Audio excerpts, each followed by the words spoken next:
Diving is often described as one of the most peaceful experiences on Earth.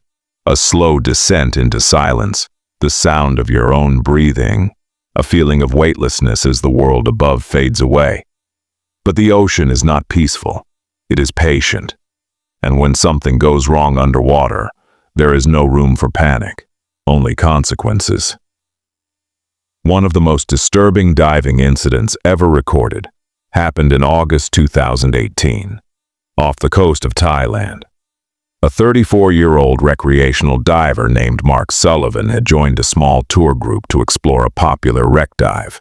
The site was well known, relatively shallow, and considered safe even for intermediate divers.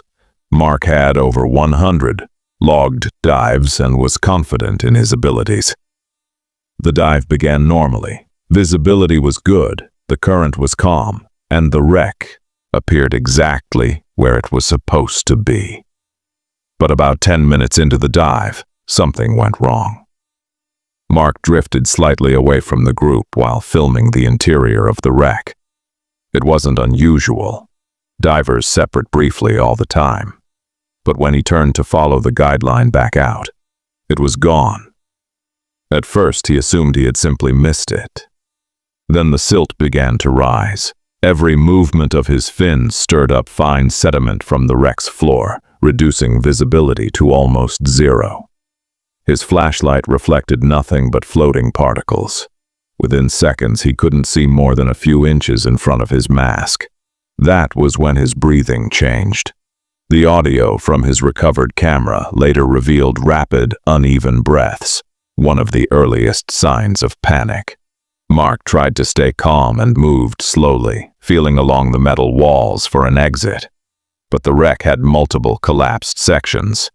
Each wrong turn led him deeper inside. Minutes passed, then his air alarm began to sound. Instead of ascending, which was impossible inside the wreck, Mark made a fatal decision. He tried to force his way through a narrow opening, scraping his tank and regulator against jagged metal. The footage shows him getting stuck. His breathing became frantic. The camera shook violently as he tried to pull himself free, burning oxygen at an alarming rate. Then suddenly, the movement stopped. The last thing captured on camera was the sound of bubbles slowing, and then silence. By the time the group realized Mark was missing and alerted authorities, it was already too late. His body was recovered the next day, still trapped inside the wreck. But as horrifying as that story is, it's far from the most disturbing. In May 2021, a technical diving team explored a deep freshwater sinkhole in Eastern Europe. These vertical caves plunge hundreds of feet below the surface, with water so cold and dark, it absorbs light entirely. One diver, identified only as 𝙃𝙧, was responsible for laying guideline rope, a lifeline that allows divers to find their way back.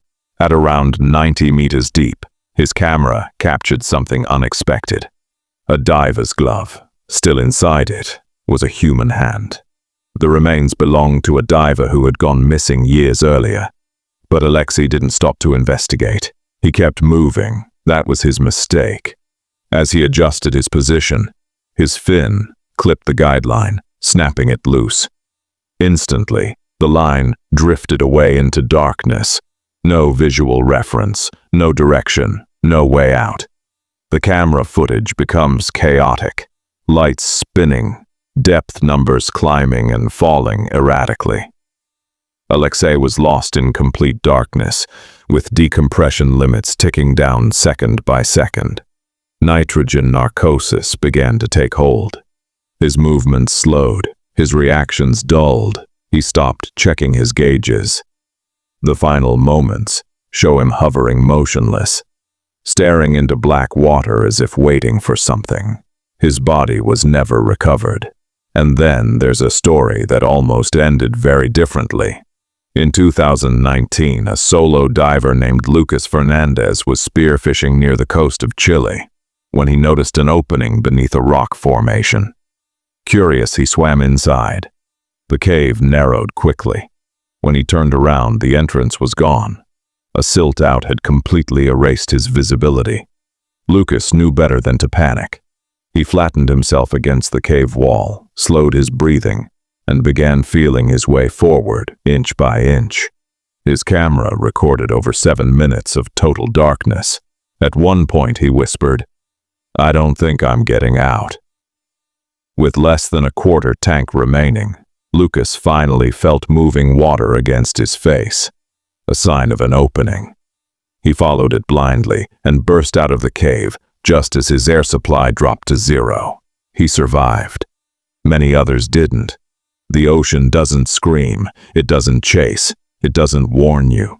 It simply waits for mistakes. And underwater, even a small one can be fatal.